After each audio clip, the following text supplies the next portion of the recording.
Are you ready to hear a story that will give you goosebumps? If you are, hit that like button to boost your courage, share to warn your friends, and subscribe to our channel so you won't miss any chilling tales from us.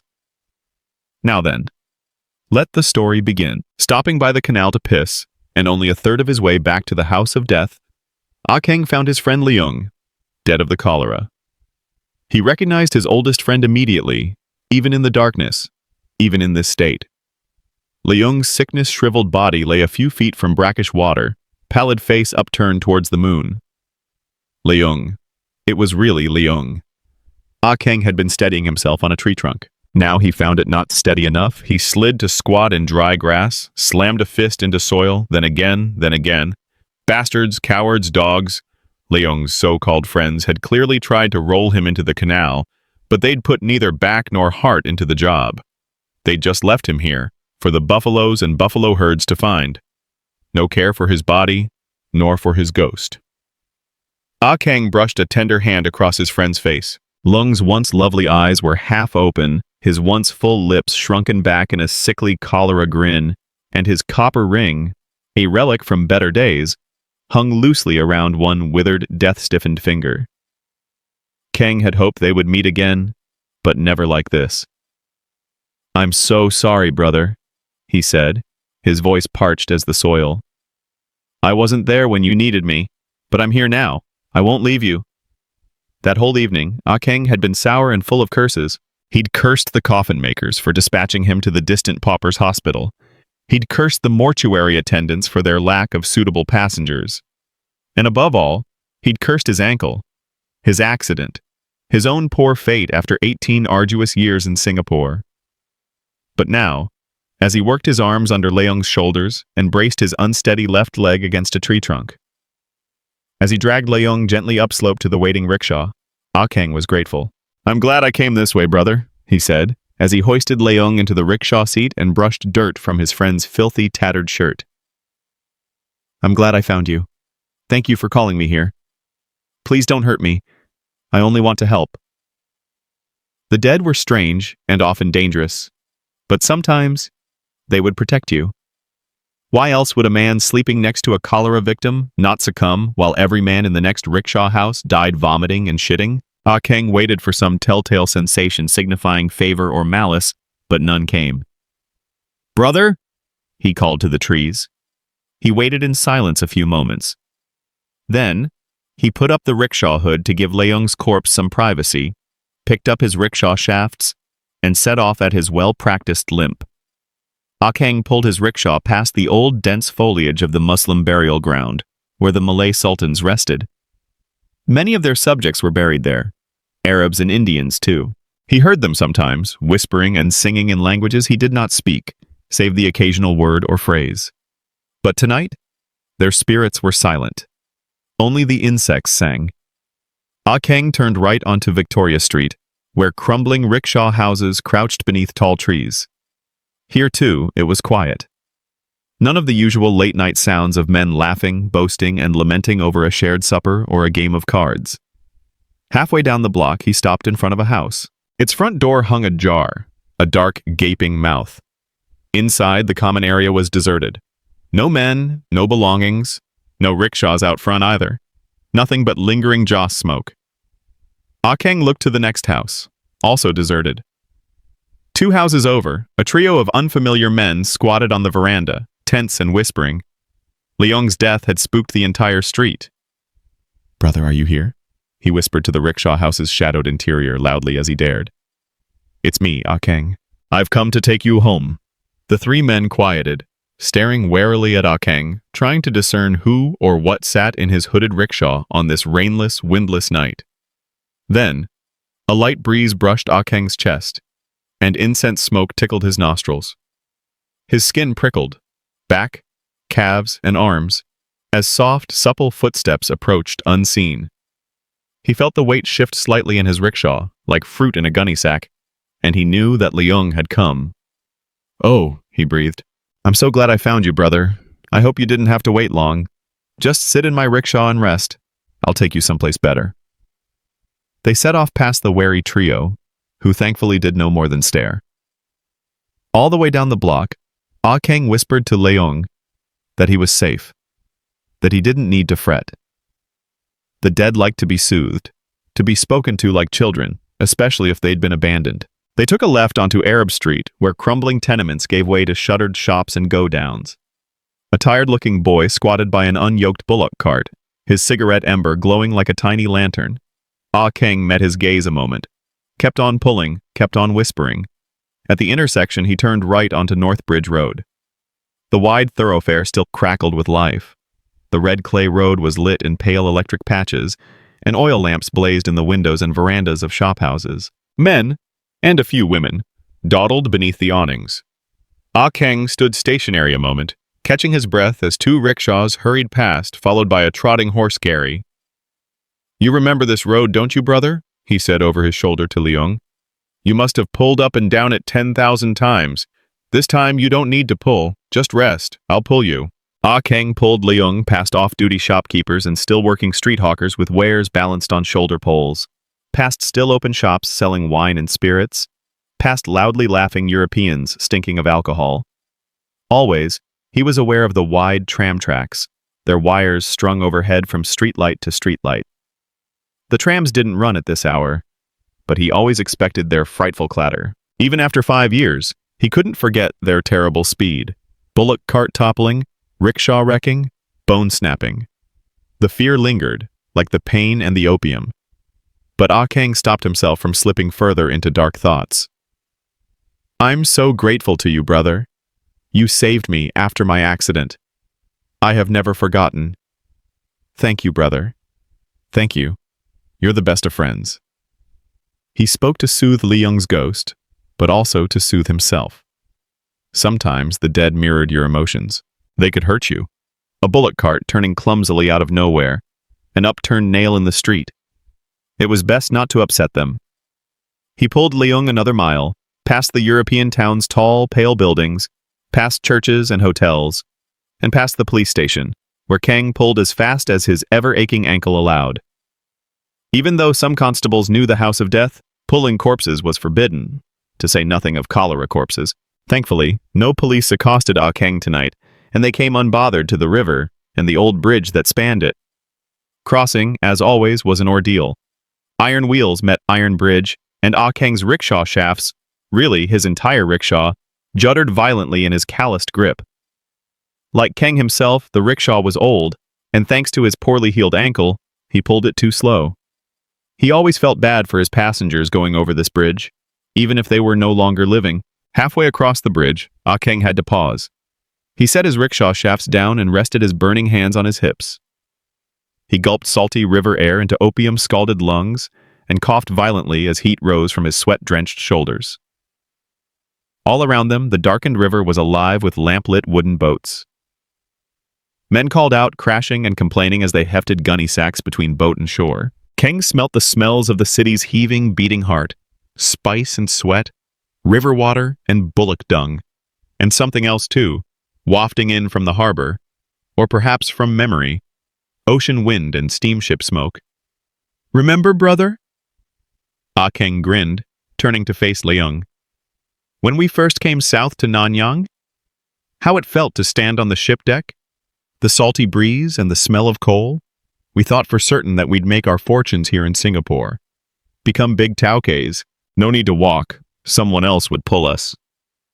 And then, Keng felt a flash of hot anger, sudden, foreign, followed by a deep, scouring pain, as though a dozen cold needles jabbed at his liver, lungs, and heart.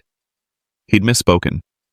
His melancholy had drawn Leung's ghost into sorrow, into rage. "No, no. Listen to me, Leung. It's all right. Don't fret.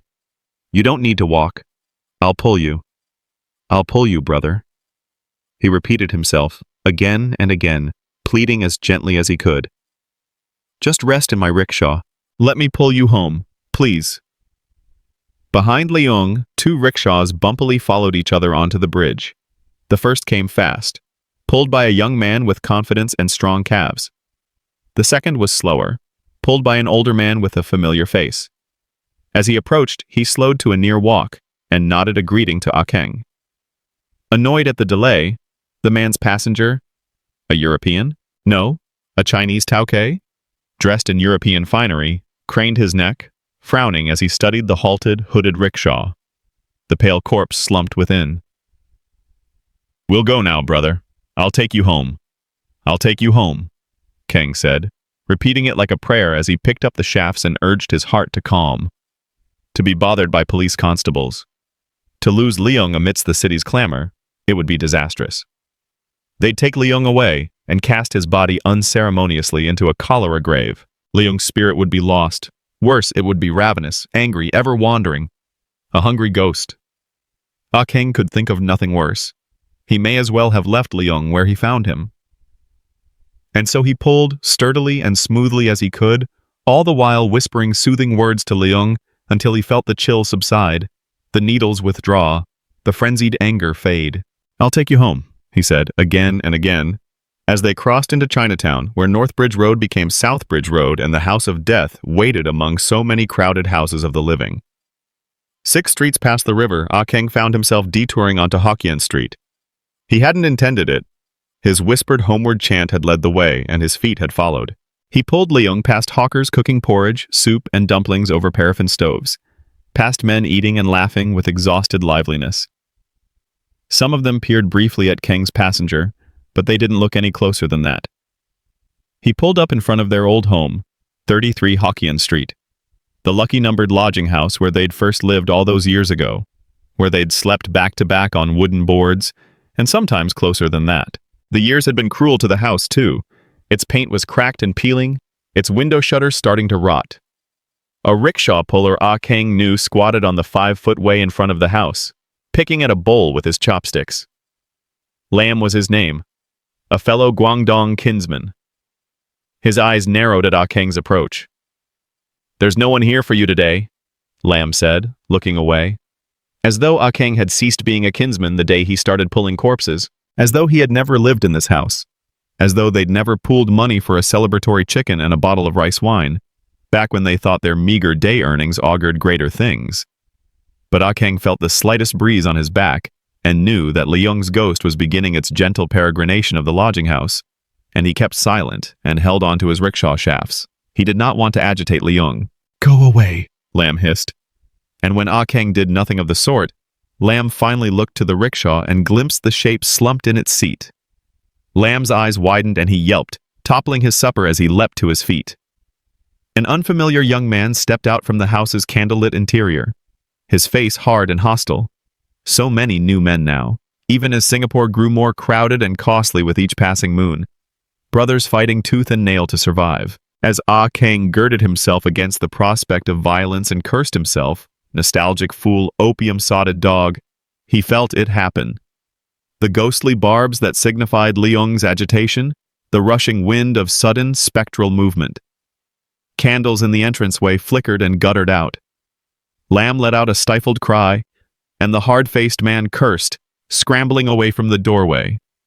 2 more men emerged from the darkness, drawn by the commotion. "I'm sorry, Leung," Ah Keng said softly.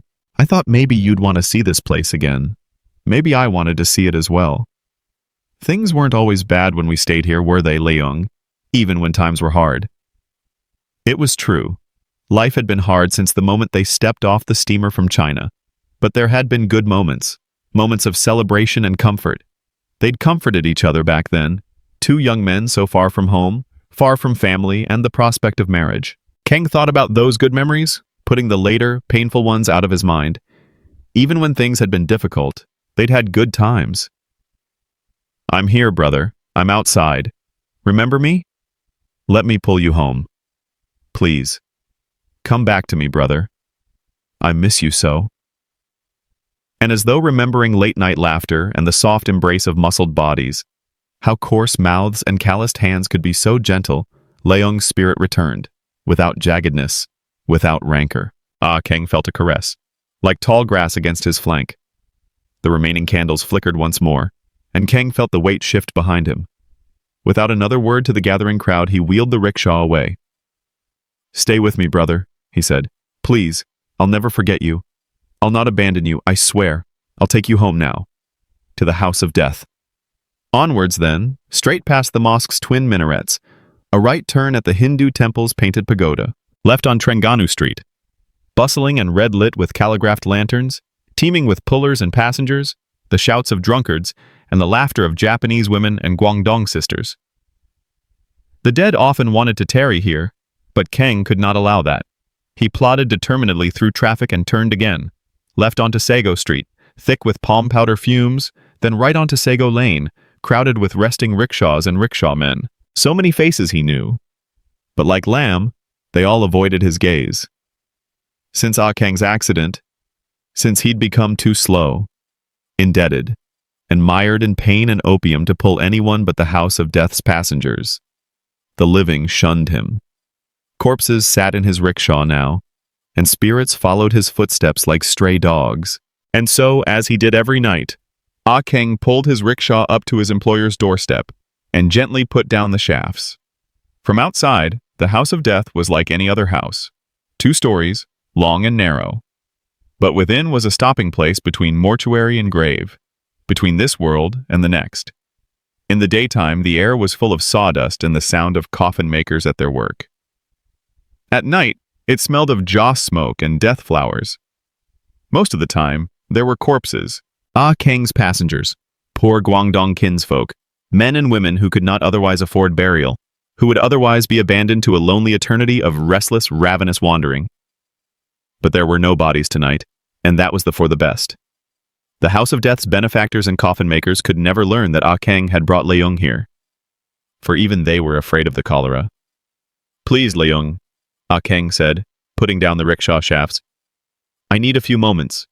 Wait for me, please." Quietly he entered, hobbling straight to the well at the back. He was parched enough that he nearly raised the bucket to his lips, but he felt an unseen force tugging urgently at him. Leung, protecting him. "Thank you, brother. Thank you," Ah Keng said, lowering the bucket, using it to wash himself clean. He went to the kitchen, where he gulped down hours-old tea. The coffin makers rightly distrusted unboiled water, but they did not pull rickshaws for hours in the heat. Once he'd sated his thirst, Keng snuck carefully upstairs to his darkened lodging room. From his pillow box he retrieved his opium pipe and a bit of opium, a clean shirt, and both of his eating bowls. He returned to the kitchen and portioned the meal they'd left for him, rice fried with lard, scallions, and cabbage, between the 2 bowls. He sat out by the rickshaw and ate with Leung. Then he went once more into the house of death, kneeling by the altar for favor and strength. He took a hearty spade for digging, a piece of stone for a grave marker, and some joss sticks, and put them in the back of the rickshaw beside Leung and the clean shirt he would be buried in. "Ready, brother?" But as Ah Keng picked up his rickshaw shafts and took his first few limping steps, he felt Leung's body move once more, heard those supple footfalls next to his own. The weight on his arms and back was suddenly lightened. Leung was pulling with him. "I appreciate it, brother," Ah Keng smiled gratefully. They had a long journey ahead, back the way they came, and then some. 6 miles north and west, past the Paupers' Hospital, and out to the countryside. 6 miles on top of the 6 he'd already pulled that day. He hadn't pulled a rickshaw that far since the accident, but it would be worth it. There was space out there. Green, rolling hills. A peaceful, beautiful burial ground established by old brothers and uncles from Guangdong. Leung would be among kin. It was almost like going home. Neither of them would ever return to China. Neither could afford a fancy tombstone, a lavish funeral, or a band of mourners, not like the rich Taukeis they'd hoped to become. But Ah Keng could pull Leung out to a quiet hillock before the sun rose and the opium sweat started. He could dig his beloved friend a grave with the strength of his arms and back, the same way they'd always lived. Leung would be buried, prayed over, given offerings. He would not be abandoned. He would not be alone. Ah Keng pulled his rickshaw past resting bodies and vehicles, down narrow lanes and dark roads until they came to the city's edge, where buildings gave way to the mosquito-thick jungle night. The rickshaw's iron wheels juddered, and Leung's body jostled in the back with the spade that would bury him. They had miles to go yet, but Ah Keng and Leung walked together, every step of the way.